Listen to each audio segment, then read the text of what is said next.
So guys, alam niyo ba ang fashion diva ay copy lang ng fashion famous.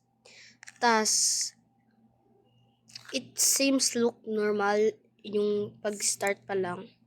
Pero pag nagtagal ka na dun, mga talaga yun guys, NPC. Nag-uusap-usap sila, yung mga chat, pero pag sinabay, tinanong ka sa kanilang question, example, yung example,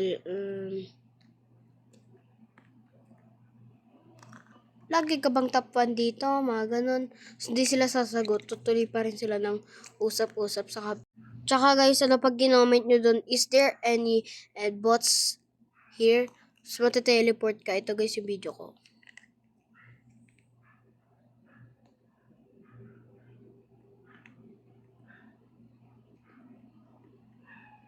Yun lang. Stay safe.